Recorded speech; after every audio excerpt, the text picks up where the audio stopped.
அனைவருக்கும் வணக்கம். நம்ம டெய்லி prelims பாயிண்ட் ஆஃப் வியூல 5 क्वेश्चंस பார்க்கறோம். இன்னைக்கு என்ன क्वेश्चंस இருக்கு அப்படிங்கறத பாப்போம்.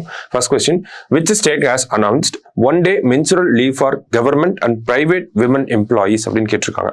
அரசு தனியார் பெண் ஊழியர்களுக்கு ஒரு நாள் மாதவிடாய் விடுமுறை அறிவித்த மாநிலம் எது அப்படின்னு சொல்லி கேட்டிருக்காங்க.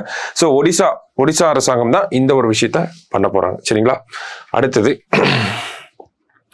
Waqf Act was passed in the parliament in which year அப்படின்னு கேட்டிருக்காங்க.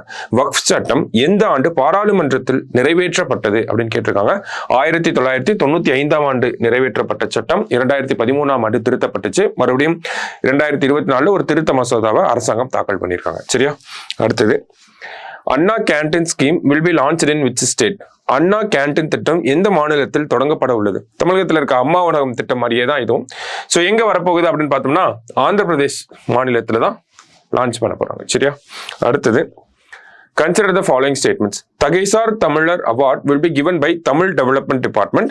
Thaisal Tamizhar Award for 2024 is given to Kumari Anandan அப்படின்னு சொல்லி கொடுத்திருக்காங்க. தகைசால் தமிழர் விருது தமிழ் வளர்ச்சி துறையால் வழங்கப்படும். இது வரைக்கும் பப்ளிக் ஒர்க்ஸ் டிபார்ட்மெண்ட் பொதுப்பணித்துறை கொடுத்துருந்தாங்க. இதுக்கப்புறமா தமிழ் வளர்ச்சி துறை கொடுக்க போறாங்க. சரியா? அடுத்தது 2024 ஆண்டிற்கான தகைசால் தமிழர் விருது குமரி அனந்தனுக்கு வழங்கப்படுகிறது அப்படிங்கிறது கரெக்டான ஸ்டேட்மெண்ட் தான். ஸோ இரண்டுமே சரியான ஸ்டேட்மெண்ட் தான். நேற்று தான் இந்த அவார்டு கொடுத்திருக்காங்க. சரியா? கடைசியா Kalpana Chawla award for 2024 is given to அப்படின்னு கேட்டிருக்காங்க. 2024 ஆண்டிற்கான கல்பனா சாவ்லா விருது யாருக்கு வழங்கப்படுகிறது அப்படின்னு கேட்டிருக்காங்க. ஸோ யாருக்கு அப்படின்னு பார்த்தோம்னா நமக்கு சபீனா அப்படிங்கிற இவங்களுக்கு நீலகிரி மாவட்டத்தை சேர்ந்த இவங்களுக்கு வயநாடு அந்த பேரிடர் அப்போ இந்த செவிலியராக இருக்கக்கூடிய இவங்க நிறைய பணிகளை செஞ்சிருக்காங்க. ஸோ அதனாலதான் சபீனா அவர்களுக்கு இந்த வருஷத்துக்கான கல்பனா சாவ்லா விருதை தமிழக முதல்வர் வழங்கியிருக்காங்க. சரிங்களா? ஸோ இன்னைக்கு prelims பாயிண்ட் ஆஃப் வியூல ஒரு 5 கொஸ்டின் பார்த்துருக்கோம். நாளைக்கு 5 கொஸ்டின்ல மீட் பண்ணலாம். தேங்க்யூ.